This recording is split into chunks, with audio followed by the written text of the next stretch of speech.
The story begins with an MMA fighter named Kane visiting the residence of his brother, who is a mafia and gambler named Lincoln. Kane himself turned out to be unemployed because the MMA had never asked him to fight in the ring again, and that's why Kane came to Lincoln to borrow a fairly large amount of money.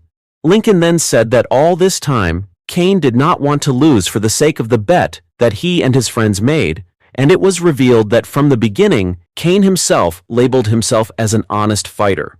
So when Lincoln and his friends made a scenario where they would bet on Kane's opponent, Kane did not want to lose for Lincoln's benefit. But because he still considered Kane as his younger brother, Lincoln then offered Kane a dirty job so he could borrow money from his brother. In short, Kane had no choice but to obey his brother's orders, and he was assigned to rob a woman who was carrying a black envelope containing a wad of money. The mission was almost successful, but at some point the woman was accidentally hit by a car while chasing Kane. Kane, who felt guilty, then looked back because he thought he wanted to help the woman, but he was distracted and unknowingly managed to be smothered by the police who happened to be there. After hearing the testimony of Kane, the police immediately knew that this was a robbery that had recently been rampant, and a police chief realized that all of these robberies were controlled by the Lincoln Mafia power. The neat scenario that Lincoln had prepared proved that it turned out that the money that Kane robbed from the woman was money borrowed from the woman to Lincoln, so that the people who had just been loaned money by Lincoln were made to pay the debt of the money that had been robbed, which in essence they were made to dig holes cover holes by Lincoln. The police chief then offers Kane to cooperate in trapping Lincoln, but Kane, who has a strong sense of brotherhood, flatly refuses the request of the police, and from there the police consider Kane a criminal who is just like his brother. Before he was thrown into prison, Kane was escorted to a sergeant in the police to be interrogated in a very brutal way, and here at least we are shown the ability to survive Kane even though he is in handcuffs. But despite having a myriad of techniques to defend against attacks, Kane is made troublesome because he has to fight with handcuffed hands. A few moments later, Kane was thrown into a prison called Belmark Prison. This prison is known as a prison where the deadliest people are located, and sure enough, it hasn't been a few days that the other inmates immediately scrambled to attack Kane. As a form of self-defense, Kane had no other choice but to fight back all the inmates. It seems that this time, Kane is still unable to adapt to the brutality of the prison, so that he is a little difficult to protect himself from many people at once, because if you take it back, Kane is just an MMA fighter who can focus on one-on-one.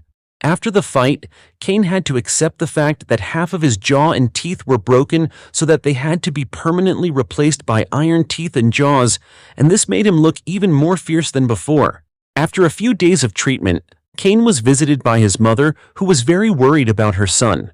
After telling her that she was very worried about her youngest son, his mother then told him that Lincoln had been very busy lately, so he could not visit Kane in prison. Hearing his mother's words, Kane wondered about his brother's busy schedule. The next day, Kane himself did not stop to train his body again and again, because on the one hand, every day for some reason, Kane was always attacked by the inmates, either maybe because he was a former MMA fighter or because he was a new inmate. At least those words were ringing in Kane's head as he again and again fought with the inmates.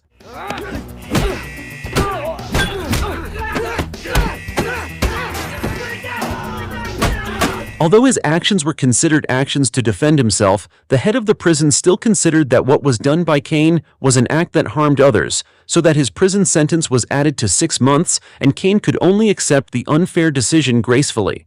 Upon his return to the detention room, he again trained his reflexes and all his muscles, but at that time, he was increasingly curious about what the purpose of the prisoners who always attacked him was.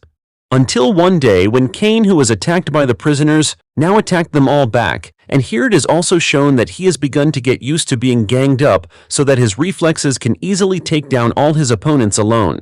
This time, Kane asks the reason about himself always being the target of other prisoners, and how surprised he was when he heard that it turned out that Kane had been given a price of £20,000 by a man named Lincoln, who of course heard the name of his brother Kane, became very angry. Day after day, Kane spent practicing and fighting with the inmates who were eager to kill him, and this time not only his soul became more brutal, but all the bones and punches he threw became filled with hatred. He also didn't care about his prison sentence, which had now increased to 6 years, because now all that was on his mind was the flames of revenge for his brother.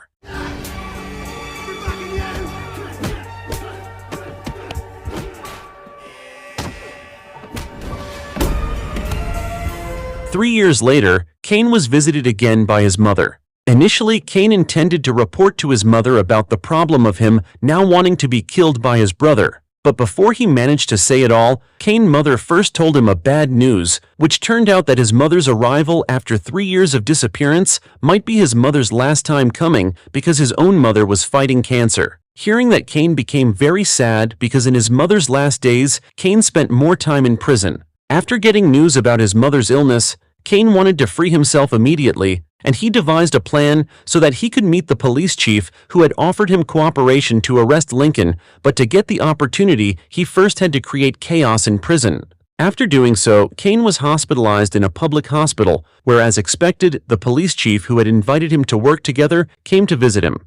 Kane then offered his help to the policeman and said that he would help the police hunt down his brother as long as he was given the chance to see his mother one last time. In short, Kane managed to get a chance to visit his mother, but unfortunately, what he found was only his mother's lifeless body. After he managed to escape, the first thing Kane did was go to the place where the person who held all of Lincoln's finances, he was the same person who was his manager when Kane was still an MMA fighter, and the man was named Stokes. Kane then asked Stokes about his brother's dirty business. At first, Stokes secretly tried to kill Kane by taking his gun, which was in the drawer. Fortunately, Kane was able to quickly immobilize Stokes. Kane then threatened the safety of Stokes and his family, and felt he had no other choice. Stokes revealed all the facts about Lincoln's business, and it turned out that the business had been run abroad. The same scenario where Lincoln, as the person who borrowed the money, and his men would later rob the loan money, and that's why people now have a lot of debt to Lincoln. And if those people don't pay their debts, Lincoln, as a mafia boss, easily ordered one of his men to kill the family of the person who had the debt. Kane then asked Stokes to return all of Lincoln's money to the people who owed Lincoln and leave £15,000 to give to himself. Because if you think about it, Kane himself is a victim of his brother's rotten scenario. Stokes also warned Kane that he would not be able to run away from Lincoln because his brother had many spies even in the police force. Kane then remembered one of the sergeants who at the beginning of the film beat him to a pulp, and that's where it was revealed that the sergeant was one of Lincoln's accomplices. Based on information from Stokes, Kane then came to the place of the sergeant who had beaten him, and he followed him from behind. Here the sergeant confirmed that he was indeed a corrupt police officer because he himself felt that his salary from the police was not enough to support his wife and children. And before they fought, the sergeant told Kane that Lincoln and his gang were often in a bar on the outskirts of his area. Now Kane can easily defeat the sergeant because of his wealth of experience and his two hands that are no longer handcuffed. When night falls, Kane continues his revenge plan, where he now kills one of Lincoln's men named Rook. This action is witnessed by Rook's friend, who is also part of Lincoln's men, named Toon. But unlike Rook, Toon, who saw Kane's brutality, chose to run away. The next day, Kane came to Lincoln's bar, and unexpectedly Toon and his friends were there. They were talking about Rook's body that was found last night. Not only lifeless, Rook's hand was even cruelly cut off by the person who killed him. Toon, who heard his friend's story, did not want to admit that he was actually at the scene where Rook died because he would definitely be considered a coward when they all found out that all he did was run away in a panic.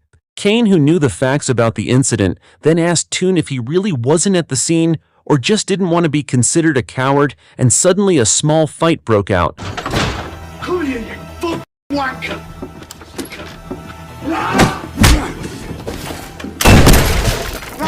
Kane was approached by a bar manager and Lincoln's right-hand man named Hyde, and here Hyde, who had not had time to do anything, was immediately cornered by Kane, who was holding a shotgun. Kane then asked Hyde to contact Lincoln so that Lincoln would come to save them all, because if not, their heads would be shot using the shotgun he was currently holding.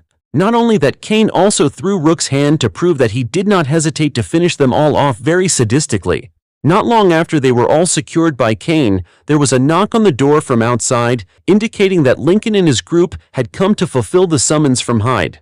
After a brief reunion between older brother and younger brother, Kane then got to the point to ask his brother why he had the heart to pay the inmates to kill him while in prison. Hearing the reason that said everything about money, then Kane said that he had spent all of Lincoln's money that he deposited through Stokes, which of course that way now Lincoln did not have a penny in his bank account. Kane also told a fact that while in prison, he found out all the names of those who had owed Lincoln through the prisoners he had beaten, and he had sent them £15,000 each, and that he did so that he could make up for his mistakes that had been used when he tried to rob a woman asked by Lincoln.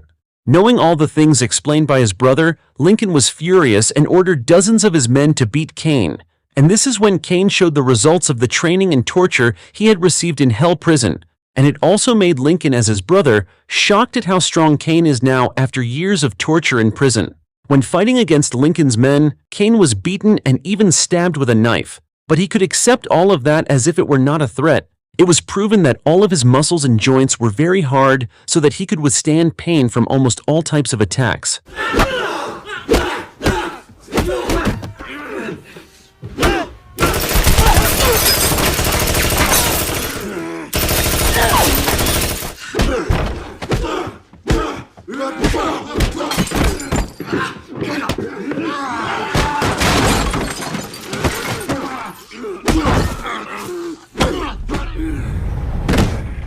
After killing all of Lincoln's men, Kane deliberately left his brother to try to renegotiate what they did, because when we look back, Kane and Lincoln can argue that the two of them are siblings who have just been left by a mother figure.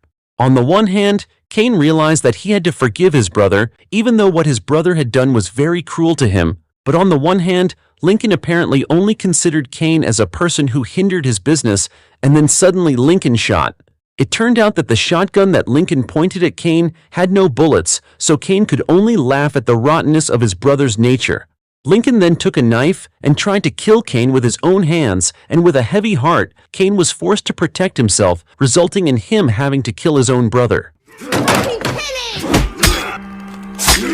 At the end of the movie, Kane decides to leave while telling the bar woman to clean up all the bodies lying on the floor. After leaving the bar, he sits down to think about all the things that have been done so far. Elsewhere, it is seen that one of the people who owes Lincoln, he has absolutely no money to survive, but he is suddenly surprised by the balance he has increased by 15,000 pounds. At the police station, they get a report that all the names that have been framed by Lincoln's dirty business have gotten their money back and even more. The police chief who heard that looked smiling, indicating that Kane had successfully completed the mission he was given, and the movie ended.